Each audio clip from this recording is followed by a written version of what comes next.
Você é uma aproveitadora patética de quase 40 anos. Saia daqui, disse a esposa do meu irmão sem saber. Que a casa era minha, e quando a polícia chegou, nós descobrimos diversas mentiras. Meu nome é Sara, e aos 37 anos, posso dizer que construí uma vida da qual me orgulho. Sozinha, com muito suor e noites mal dormidas, me tornei uma investidora no ramo imobiliário. Não foi fácil, mas a sensação de conquistar minha independência era o que me movia. No entanto, todo o sucesso do mundo não foi capaz de preencher o vazio que a perda dos meus pais deixou em mim, há 3 anos. Foi uma daquelas tragédias que viram nosso mundo de cabeça para baixo. Um acidente de carro que os levou de uma só vez, deixando para trás um silêncio ensurdecedor e uma casa cheia de memórias. Essa casa não era apenas tijolo e cimento. Era o lugar onde aprendi a andar, onde meu pai me ensinou a ler, nos seus amados livros de capa dura, e onde o cheiro do bolo de fubá da minha mãe parecia ter impregnado as paredes da cozinha para sempre. Cada canto contava uma história. Cada objeto guardava um pedaço do amor deles. Eu e meu irmão, Lucas, ficamos com a casa. Mas Lucas, sempre o mais sensível, o artista da família, não aguentou o golpe. A dor o consumiu de um jeito avassalador. Ele perdeu o emprego, se afastou dos amigos e parecia estar afundando. Vendo meu irmão mais novo naquele estado, meu coração se partiu em 1000 pedaços. Eu precisava fazer alguma coisa.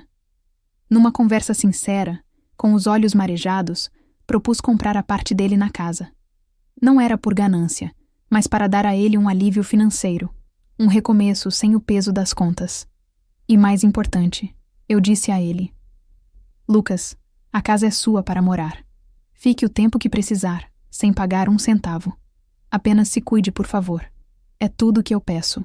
Ele me abraçou, um abraço de urso, longo e cheio de um alívio que eu não via em seu rosto há meses. Naquele momento, senti que estava fazendo a coisa certa, honrando a memória dos nossos pais ao cuidar do bem mais precioso que eles nos deixaram, um ao outro. Os primeiros meses foram de cura. Eu ia visitá-lo nos finais de semana.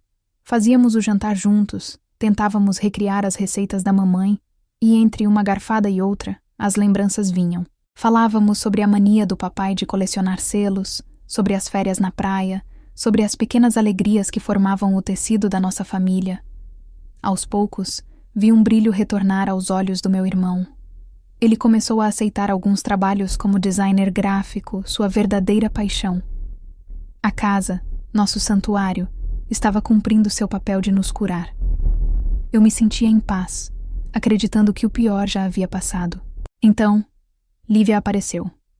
Foi um romance relâmpago, intenso e avassalador. Lucas a conheceu em um café, e em menos de 3 meses, estavam falando em casamento. Eu, que sempre fui mais cautelosa, senti um pequeno alarme soar dentro de mim. Era tudo muito rápido. Lívia era bonita, encantadora e parecia dedicada ao meu irmão. Contou uma história triste de que era viúva, que havia perdido o marido há alguns anos e entendia a dor de Lucas como ninguém. Ele, carente e frágil, viu nela uma alma gêmea, alguém que finalmente compreendia sua perda. Quando ele me contou que iam se casar, tentei expressar minha preocupação de forma sutil. Lucas, você tem certeza? Vocês mal se conhecem, eu disse com o máximo de delicadeza que consegui. Ele ficou na defensiva. Sara, pela primeira vez em anos eu estou feliz. Lívia me entende. Você não pode ficar feliz por mim? Engoli minha apreensão. O que mais eu queria era a felicidade dele. Se Lívia era a fonte dessa felicidade, quem era eu para questionar? O casamento foi uma cerimônia pequena, no cartório. Eu estava lá, sorrindo e aplaudindo, mas uma sensação estranha não me abandonava. Foi nesse dia que a primeira mentira foi plantada. Uma semente de discórdia, que cresceria até se tornar uma árvore venenosa. Na pequena comemoração que fizemos em casa depois, ouvi Lívia conversando com uma de suas amigas. Ainda bem que o Lucas tem essa casa maravilhosa. É um alicerce sólido para começarmos nossa vida. Fiquei sem graça, mas não disse nada. Foi então que percebi o olhar de pânico do meu irmão na minha direção. Ele balançou a cabeça sutilmente, um pedido silencioso para que eu não falasse nada. Naquele momento, entendi tudo. Para impressionar Lívia, para parecer o homem estável e provedor que ele achava que ela queria, Lucas escondeu dela que a casa, nosso refúgio, na verdade, era minha. Ele permitiu que ela acreditasse que ele era o dono de tudo. Mal sabia eu que essa pequena omissão, nascida da insegurança do meu irmão, seria o início do meu pior pesadelo. A felicidade do meu irmão, que eu tanto desejava, começou a se transformar em uma arma usada contra mim. Logo após o casamento, a doce e compreensiva Lívia deu lugar a uma mulher que eu mal reconhecia. A mudança foi sutil no início, como uma erva daninha que cresce silenciosamente sob a superfície. Ela começou a se referir à casa, ao nosso santuário, como minha casa, com uma frequência alarmante.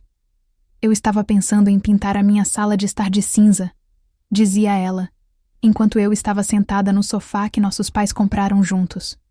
Eu forçava um sorriso, mas por dentro sentia uma pontada de desconforto. Lucas, ao meu lado, não dizia nada. Seu silêncio era a aprovação que ela precisava. Meus telefonemas para Lucas começaram a ficar estranhos. Antes, conversávamos por horas. Agora, nossas ligações eram curtas, quase protocolares. Na maioria das vezes, era Lívia quem atendia o celular dele. Oi, Sara. O Lucas está ocupado agora, no meio de um projeto. Ele te liga depois, tá? Ele nunca ligava. As visitas de fim de semana, que eram a minha âncora, foram sendo canceladas uma a uma. Desculpe, mana, mas eu e a Lívia vamos a um jantar. Lívia não está se sentindo bem. Precisamos de um tempo só para nós. Eu entendia a necessidade de privacidade de um casal, mas sentia que estava sendo deliberadamente afastada, não apenas da casa, mas da vida do meu irmão. Ele estava se tornando uma ilha, e Lívia era o oceano tempestuoso que impedia qualquer barco de se aproximar. A parte mais dolorosa, o que realmente começou a corroer minha alma, foi o desaparecimento das nossas memórias. Começou com coisas pequenas, um conjunto de xícaras de porcelana que nossa mãe pintou à mão. Um dia, fui tomar um café e só encontrei canecas brancas e sem graça no armário. Ah, as xícaras? Lívia disse com um ar de desdém quando perguntei. Querida, uma delas quebrou e eu achei o conjunto feio desfalcado. Me livrei delas. Comprei essas novas. São muito mais chiques, não acha? Meu estômago revirou. Se livrou delas? Lívia, minha mãe pintou aquelas xícaras. Ela deu de ombros. Exatamente. Era coisa de gente velha. Precisamos modernizar este lugar. Olhei para Lucas, implorando com os olhos por uma reação, por uma defesa. Ele apenas desviou o olhar e murmurou. Deixa pra lá, Sara. São só xícaras. Mas não eram só xícaras. Na semana seguinte, foi a poltrona de couro do papai, o lugar onde ele se sentava para ler o jornal todas as manhãs. Desapareceu. No seu lugar, um puff branco e sem forma. Depois, os livros raros dele. A coleção inteira de primeiras edições que ele levou uma vida para juntar. A estante de madeira maciça, que ele mesmo havia envernizado, foi substituída por uma prateleira de metal barata. Cada visita era uma nova facada no meu peito. Eu estava assistindo ao desmantelamento da minha história, da minha identidade, e meu irmão, o cúmplice silencioso, permitia tudo. A tensão entre mim e Lívia cresceu a ponto de ser palpável. Ela parou de fingir simpatia e começou a me tratar com uma hostilidade velada, como se eu fosse uma visita indesejada. Você de novo por aqui, Sara? Ela dizia ao abrir a porta, com um sorriso falso que não alcançava seus olhos frios. Eu tentava confrontar Lucas a sós, mas ela estava sempre por perto, monitorando, controlando. A gota d'água veio numa noite de insônia.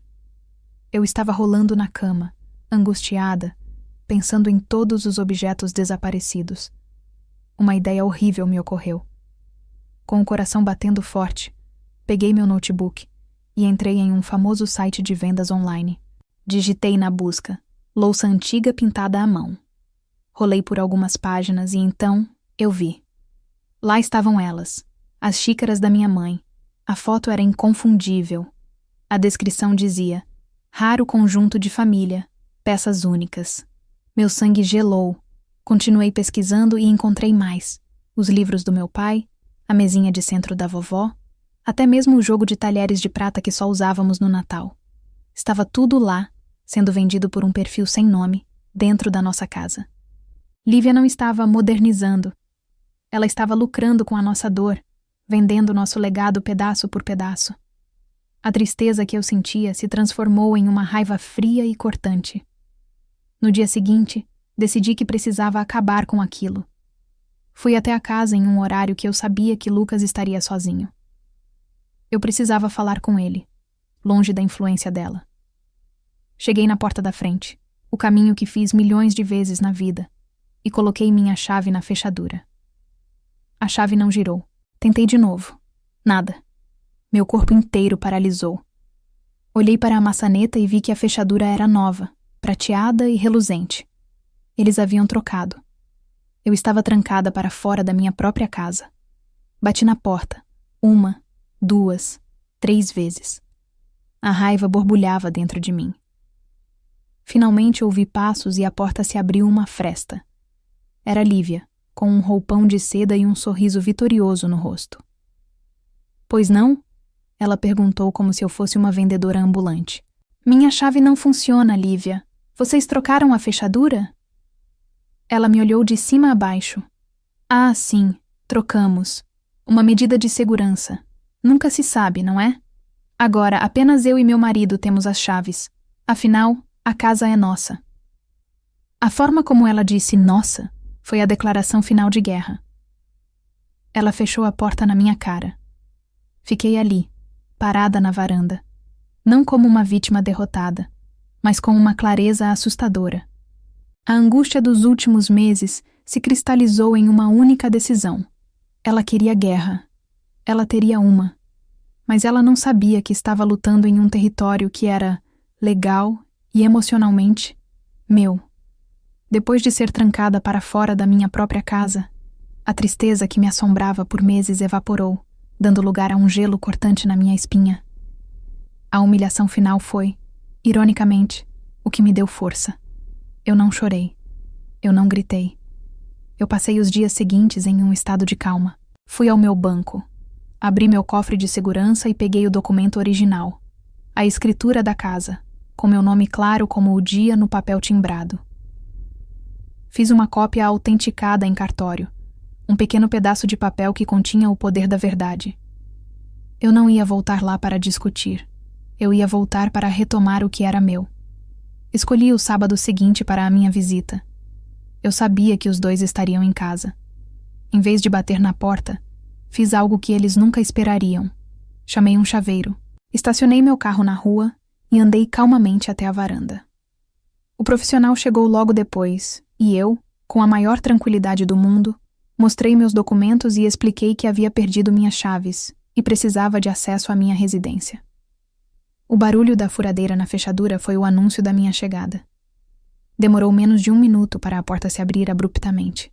Era Lívia, com o rosto contorcido em uma máscara de fúria. Lucas estava logo atrás, pálido como um fantasma. "O que você pensa que está fazendo? Ficou maluca?" Ela gritou, a voz estridente. "Lucas, chame a polícia! Sua irmã está tentando arrombar a nossa casa!" Eu nem olhei para ela. Mantive meu foco no chaveiro. "Pode continuar o seu trabalho, por favor. O imóvel é meu", eu disse, com uma voz firme que surpreendeu até a mim mesma. "Você é uma mentirosa!" Ela berrou, avançando em minha direção. Lucas a segurou pelo braço. "Lívia, para! Vamos conversar lá dentro." "Não há nada para conversar." Ela cuspiu, se livrando do toque dele. Seus olhos faiscavam. Ela me mediu de cima a baixo, com todo o desprezo que conseguiu reunir. Ela via seu controle sobre Lucas, sobre a casa, sobre a situação, escorrendo por entre os dedos. E então, ela explodiu, desferindo as palavras que ela acreditava serem seu golpe final. Você não passa de uma irmã encalhada e invejosa. Olhe para você, sozinha, amarga, tentando destruir a felicidade do seu irmão. Você é uma aproveitadora patética de quase 40 anos. Saia daqui. Saia da minha casa. O silêncio que se seguiu foi pesado. O chaveiro parou de trabalhar, sem saber o que fazer. Lucas fechou os olhos, como se esperasse o impacto de uma bomba. Lívia me encarava, o peito arfando, com um sorriso triunfante, esperando que eu desmoronasse. Em vez disso, eu ri. Não foi uma risada de alegria. Foi um som seco, curto, desprovido de qualquer humor. Uma risada de pena, de quem observa uma criança birrenta que não faz ideia do tamanho do seu erro. O sorriso de Lívia vacilou, substituído por uma confusão genuína. Sair? Repeti, dando um passo à frente, cruzando o limiar da porta que o chaveiro já havia aberto. Da sua casa? Ah, Lívia. Tente me expulsar. Por favor, eu te desafio. Tente. Minha calma a desarmou completamente. A confusão em seu rosto se transformou em fúria novamente, mas uma fúria impotente. Passei por ela como se não existisse e caminhei até o centro da sala de estar, o coração da minha casa. Puxei a cópia autenticada da escritura da minha bolsa e a coloquei sobre a mesinha de centro barata que ela havia comprado. Leia, eu disse, sem levantar a voz. Pode ler em voz alta se quiser. Quero que entenda bem. Lívia arrancou o papel da mesa. Seus olhos correram pelas linhas, e eu pude ver a sequência de emoções em seu rosto. Primeiro a arrogância, depois a dúvida. Seu rosto perdeu a cor. Ela se virou para Lucas, o papel tremendo em sua mão. Lucas, o que é isto? Que brincadeira de mau gosto é essa? Meu irmão não conseguia encará-la. Ele olhava para os próprios pés, a personificação da vergonha. Lívia, eu posso explicar. Explicar o quê? Ela gritou, a voz quebrando. Que você mentiu para mim esse tempo todo? Que essa casa não é sua? Que você é um fracassado que vive de favor na casa da irmã? Cada palavra era um tapa na cara dele. A mentira que começou para impressioná-la agora se revelava em toda a sua feiura, destruindo a imagem que ele tão desesperadamente tentou criar. A discussão se tornou um caos de gritos e acusações. Foi tão intenso que um vizinho, assustado com o barulho, fez o que Lívia havia sugerido antes. Chamou a polícia. 2 oficiais chegaram à porta minutos depois, encontrando uma mulher histérica, um homem devastado, e a mim, parada em silêncio no meio do furacão. Recebemos uma chamada sobre um distúrbio, disse o policial mais velho. Lívia correu até eles. Graças a Deus, oficial, essa mulher invadiu a minha casa e está se recusando a sair. O policial me olhou, esperando minha versão. Calmamente, apresentei minha identidade e o documento original da escritura. Oficial, este imóvel está no meu nome. Eu sou a única proprietária. O meu irmão, apontei para Lucas, mora aqui com a minha permissão, junto com a esposa dele. Hoje, eles me negaram a entrada, então precisei chamar um chaveiro. Os oficiais levaram alguns minutos para verificar os documentos e fazer uma consulta em seu sistema. O veredito foi rápido e claro. O policial mais velho virou-se para Lívia, com uma expressão impassível. Senhora, os documentos da proprietária são válidos e nosso sistema confirma. A casa pertence legalmente à senhora Sara. Tecnicamente, a senhora é que está na residência dela a convite. Foi como se o chão se abrisse sob os pés de Lívia. A verdade, dita por uma autoridade, era inegável. A última gota de seu poder havia se esvaído. Ela soltou um grito, um som gutural de pura raiva, e sua fúria se tornou física. Ela pegou um dos vasos modernos e o atirou contra a parede, onde ele se espatifou em 1000 pedaços. Eu odeio vocês! Odeio! Ela gritou, antes de ser contida pelo segundo policial. Senhora, já chega. Pegue seus pertences pessoais e se retire. Humilhada e derrotada, Lívia subiu, com Lucas a reboque. O rosto uma máscara de miséria. Eles desceram com uma mala pequena. Ela não olhou para mim ao sair, mas Lucas o fez. Em seus olhos, eu vi um oceano de arrependimento e vergonha.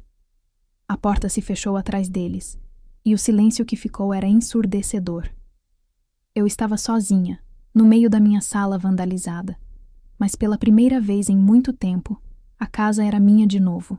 O silêncio que se instalou depois que Lucas e Lívia saíram era mais pesado do que qualquer grito. Eu estava sozinha, no meio da minha sala de estar, com cacos de cerâmica no chão e um buraco no lugar onde, por anos, existiu uma confiança cega no meu irmão. O cheiro de vitória que eu imaginei sentir não existia. Havia apenas o cansaço e a tristeza profunda por tudo que havíamos perdido. Naquela noite não comemorei. Apenas comecei a limpar a bagunça, varrendo os pedaços, sentindo como se estivesse juntando os cacos do meu próprio coração. Nos dias seguintes, tomei as medidas necessárias para me proteger. A primeira foi obter uma ordem de restrição contra Lívia. Foi durante esse processo, com a ajuda de um advogado, que o castelo de cartas de mentiras dela desabou de vez. A história da viúva enlutada era uma farsa completa. Uma simples pesquisa revelou a verdade chocante. O ex-marido dela não estava morto. Pelo contrário, estava bem vivo e morava em outra parte do país. E mais, ele tinha uma ordem de restrição contra ela por fraude e perseguição. Descobrimos um padrão. Lívia era uma predadora, uma manipuladora experiente que caçava homens vulneráveis, preferencialmente aqueles que haviam sofrido uma perda recente. Ela os seduzia com uma história de dor compartilhada, se infiltrava em suas vidas, tomava o que podia e os deixava em ruínas. Lucas não foi o primeiro. Ele era apenas o mais recente de uma longa fila de vítimas. Essa descoberta, por mais horrível que fosse, me trouxe uma paz estranha. A culpa que eu carregava por não ter visto os sinais antes diminuiu. Não era uma questão de Lucas ser fraco ou de eu ter sido ingênua. Nós havíamos lidado com uma profissional. A vingança que eu desejava não veio das minhas mãos, mas da própria natureza autodestrutiva de Lívia. Cega pela humilhação, ela cometeu seu erro final. Certa noite, uma semana depois de ter sido expulsa, ela ignorou a ordem judicial. Voltou à casa no meio da madrugada, quebrou uma janela da cozinha e entrou. Quando cheguei em casa no dia seguinte, encontrei as paredes pichadas com spray, os móveis rasgados com uma faca. Mas dessa vez, ela deixou provas por toda parte. A polícia a encontrou em menos de 24 horas. A invasão, o vandalismo e a violação da ordem de restrição foram a sua ruína. Ela foi presa. Com Lívia fora de cena, meu foco se voltou para o meu irmão. Encontrei-o em um hotel barato na beira da estrada, um homem completamente quebrado. Ele mal conseguia olhar nos meus olhos. A vergonha o consumia. Sentei-me ao lado dele na cama e, em vez de acusações, ofereci a única coisa que podia curá-lo: o perdão. Lucas, eu disse suavemente, você não foi um mentiroso, você foi uma vítima. Ela se aproveitou da sua dor, do seu bom coração. A culpa não é sua, mas a responsabilidade de se reerguer sim, e você não precisa fazer isso sozinho. Eu estou aqui. As lágrimas que ele segurava finalmente vieram, e ele chorou como uma criança em meu ombro. Aquele foi o começo da nossa reconstrução. Lucas concordou em fazer terapia. Semana após semana, eu o via lutar contra seus demônios e lentamente se reencontrar. Juntos, começamos a restaurar a casa. Pintar aquelas paredes pichadas era como limpar as feridas da nossa alma.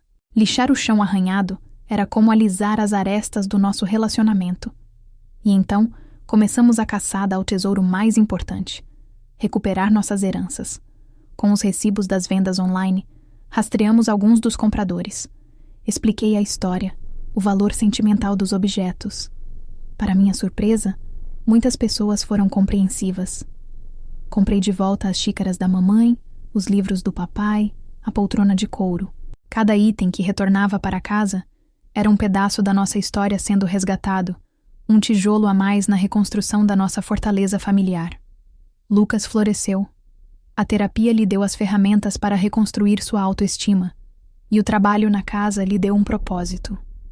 Ele voltou a desenhar com uma paixão que eu não via há anos e, em pouco tempo, conseguiu um excelente emprego em uma agência de design. Ele estava se tornando o homem que deveria ser, talentoso, gentil e, acima de tudo, forte. Cerca de 1 ano depois daquela noite terrível, ele chegou em casa com um sorriso genuíno. Sarah, encontrei um apartamento. Acho que estou pronto. Não havia tristeza em sua partida, apenas orgulho. Ele não estava fugindo. Estava voando com as próprias asas. Nós nos abraçamos na porta. E eu soube que nosso laço, que quase foi rompido, estava mais forte do que nunca. Sozinha na casa, agora silenciosa e restaurada, eu tomei uma decisão final. Aquele lugar não era apenas uma propriedade, era um legado. Criei um fundo familiar, colocando a casa como o principal ativo, garantindo que ela pertencesse a nós dois para sempre. Um porto seguro para nós e para as gerações futuras. A jornada foi a mais dolorosa da minha vida, mas ela me ensinou que não há mentira que possa destruir uma base construída sobre a verdade e o amor. E que a verdadeira família não é aquela que nunca erra, mas aquela que sempre encontra o caminho de volta, não importa o quão danificada a estrada possa parecer. A casa, antes um campo de batalha, voltou a ser um lar, um símbolo eterno da nossa resiliência.